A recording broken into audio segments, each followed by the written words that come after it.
A Human First Disruption Manifesto. Today I'm reading Chapter 4, The Nervous System as Compass. I'm the author, Jean Hamilton-Ford. Let's go ahead and get into it. Chapter 4, The Nervous System as Compass. Your body knows things long before your mind is ready to catch up. It's been tracking the truth while you've been pushing forward through conversations that didn't feel right, through spaces that quietly unsettled you, and through choices that looked good on paper but left your chest tight.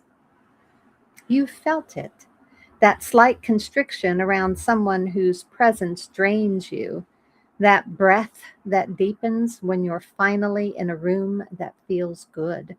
The energy that returns when something resonates, not because it's easy, but because it's real. This isn't oversensitivity. This is intelligence.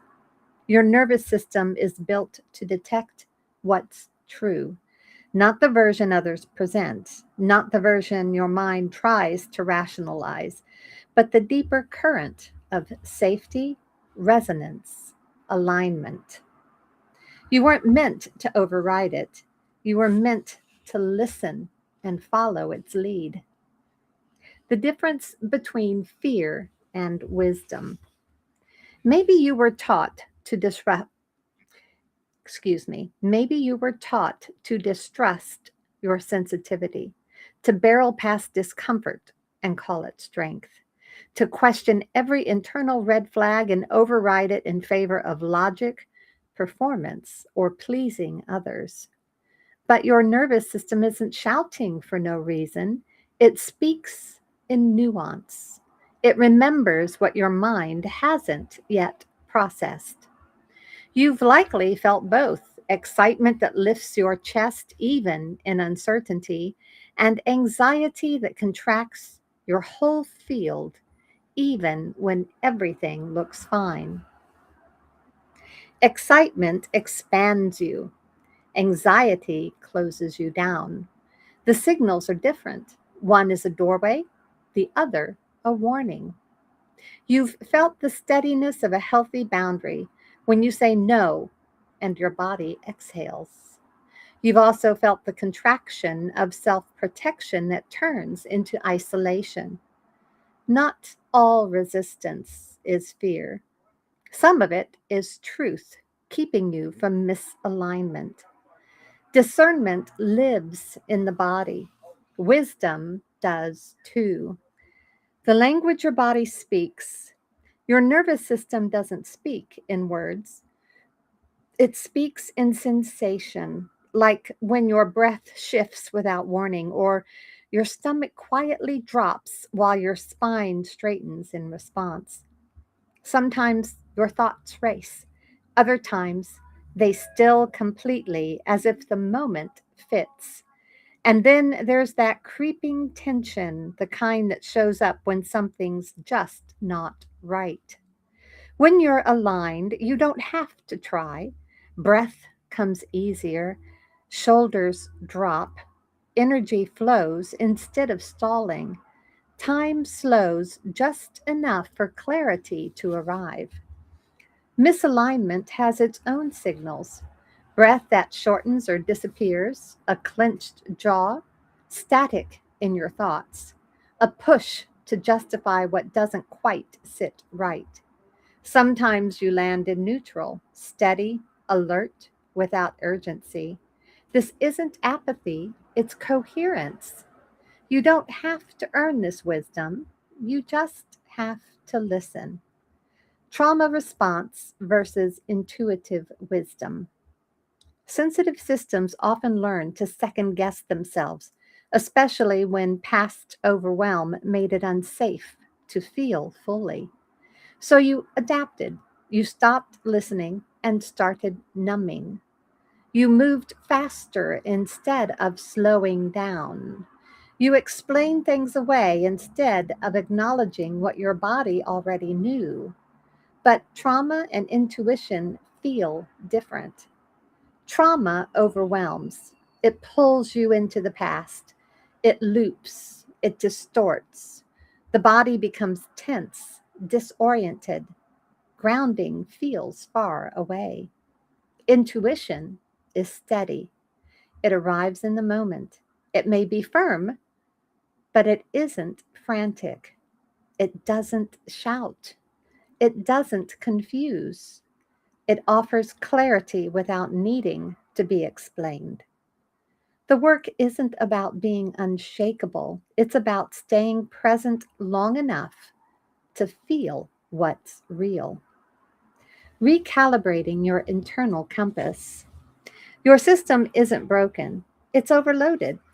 Before it can offer guidance, it needs to know it's safe to speak. Start small.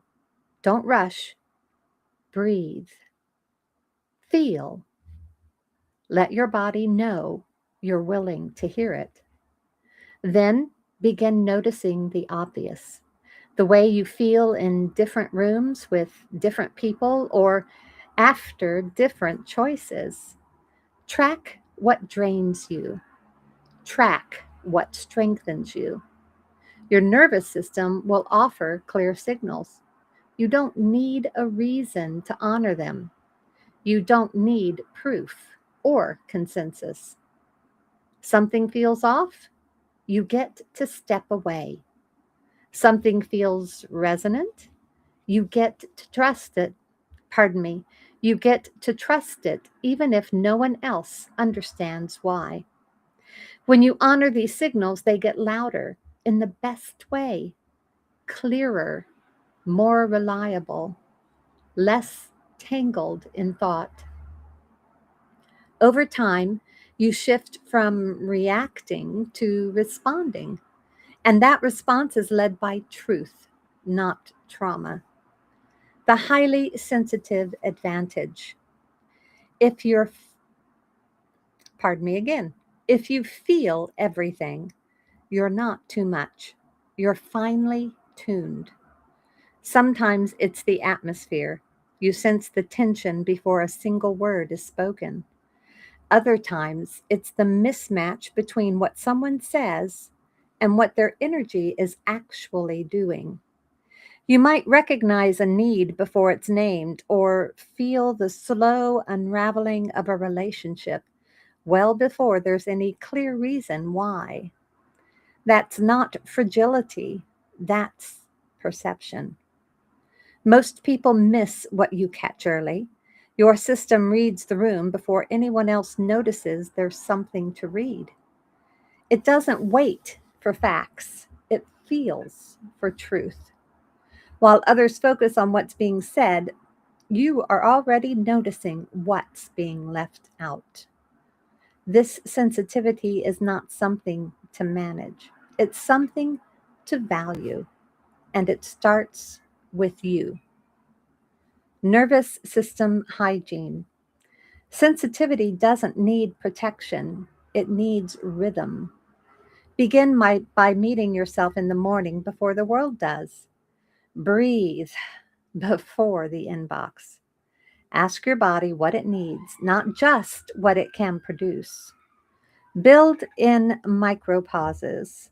Let your system land. Let it recalibrate. Take time for a midday breath. Enjoy an evening decompression. Time outside, not for steps, but for silence.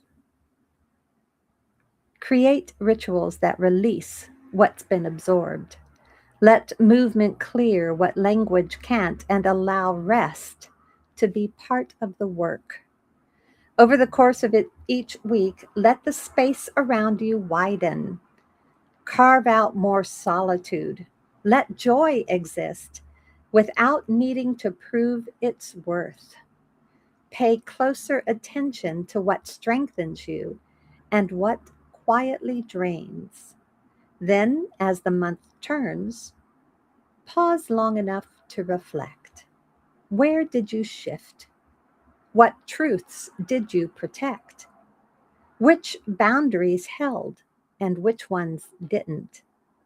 Let those quiet recognitions shape what comes next. This isn't a routine, it's repair, it's relationship. The intelligence of no. Your no isn't resistance, it's intelligence. It shows up when your energy says, not this, not now, or not in this way. The world often celebrates your yes, your openness, your availability, your willingness to flex. But it forgets that your no is what protects your clarity. It safeguards your time and makes room for the yes that actually matters. And maybe you were taught to override that no, to be easygoing, accommodating, or endlessly generous. But the truth is, your no isn't rejection, it's refinement. It's how you hold space for what's real. Learning to hear it and trust it is one of the most powerful things you can do. Integration and application. Pardon me. You don't have to figure it all out. Just begin. Notice one signal today and follow it. Pay attention to what your body is saying, where it opens, where it tightens. A true yes will feel rooted. A true no might be quiet, but it won't waver. Let your choices come from that inner steadiness, not from the need to explain. Make space around you that calms your system instead of forcing it to adapt. Be where your body doesn't have to brace. This is the way guidance becomes trustworthy, not by being right every time, but by being real enough to return to. You don't need to dissect every emotion or justify every pull. Just start by trusting that your body is giving you honest information. It's always been doing that, even before you were ready to believe it. As you learn to trust your nervous system as a reliable source of guidance, you naturally begin to design your external environment to support rather than overwhelm your internal sensitivity. Your space becomes a conscious choice rather than a default arrangement. Little water.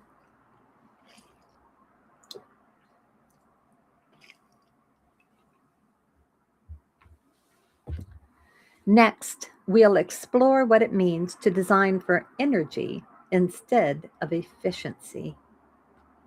Reflection and practice. Let this be your invitation to return to your own intelligence. The remembering. Think back to when your body knew before your mind could catch up. The moments you felt something was off or exactly right long before you had the words. Oh my goodness gracious. Well, if you haven't gathered by now, I am not in a studio, so you're going to get some sounds. So let me read what I can back to you. The remembering. Think back to when your body knew before your mind could catch up. The moments you felt something was off or exactly right, long before you had the words. That was wisdom. Gentle attunement. For the next few days, pause before responding, choosing, agreeing. Ask, what am I feeling right now? What does my body know that I haven't admitted yet? The discernment practice. Notice what opens you and what closes you. What deepens your breath? What creates ease? What makes your thoughts scatter or speed up? Integration invitation. Let your body lead one small decision this week. Don't justify it. Don't explain it. Just follow it. For the beautifully sensitive, know this: your sensitivity is not your flaw. It's the part of you that still notices everything. It's the part the world needs more of, not less. Your nervous system doesn't need fixing, it needs your trust. Let it guide you back to your own clarity. Thank you for being here. If this is too difficult to hear, I'll record it again. But my hope is that this has served you well. I'll see